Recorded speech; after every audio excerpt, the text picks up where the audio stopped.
Hoje falaremos sobre justiça ambiental, um tema cada vez mais urgente diante dos desafios sociais e climáticos vividos no Brasil. Nossa entrevistada é a Tainá Gutierrez, pesquisadora, ativista climática e secretária executiva da Rede por Adaptação Antirracista.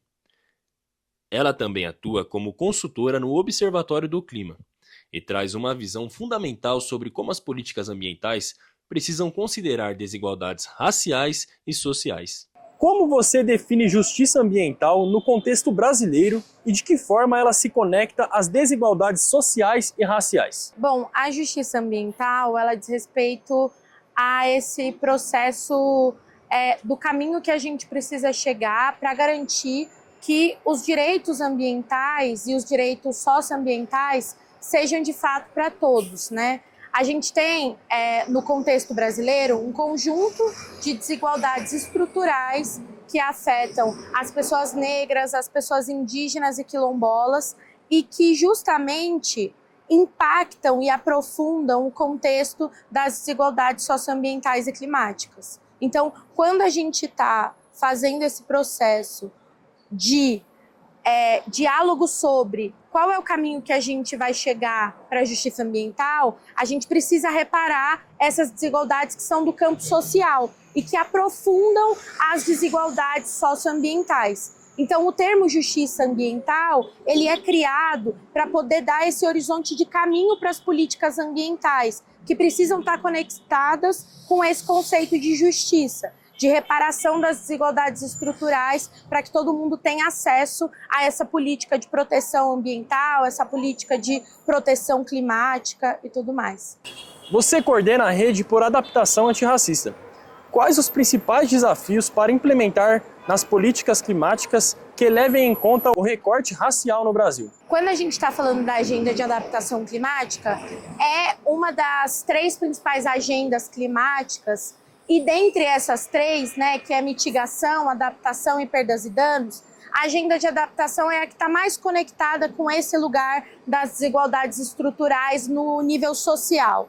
Para que a gente consiga fazer sistemas resilientes, né, sistemas de agricultura, sistemas de infraestrutura, sistemas de transporte resilientes, a gente vai precisar colocar esse componente antirracista para que a gente consiga, de fato, atingir quem mais precisa da adaptação climática. Hoje a gente tem os impactos climáticos afetando de forma desproporcional populações negras, indígenas e quilombolas. Então, para que a gente consiga fazer uma política de adaptação que funcione, a gente precisa corrigir essas desigualdades que colocam essas pessoas às margens e por isso a gente fala de uma adaptação antirracista, que é uma adaptação que prioriza quem mais precisa da resposta à emergência climática. Quais são os exemplos mais claros de populações impactadas de forma desigual pelas mudanças climáticas no país e como dar visibilidade a essas vozes? Acho que quando a gente está falando desses impactos, a gente pode separar um pouco entre os impactos urbanos e os impactos no meio rural.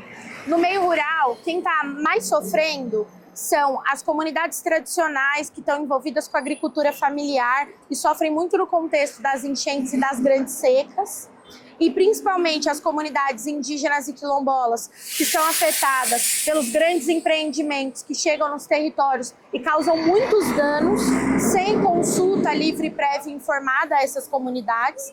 E no contexto urbano, a gente tem essa desigualdade dos espaços, né? De você ter periferias que estão completamente à margem de uma boa infraestrutura, de bons serviços de saúde e educação, e que por conta dos eventos climáticos extremos, acabam sofrendo ainda mais as consequências, né, dessas mudanças climáticas. Então, no contexto urbano, as pessoas mais atingidas são as comunidades negras que estão nas periferias e que estão vivendo com infraestruturas que hoje não são resilientes ao clima e que estão sofrendo os eventos climáticos sem ter capacidade de resposta.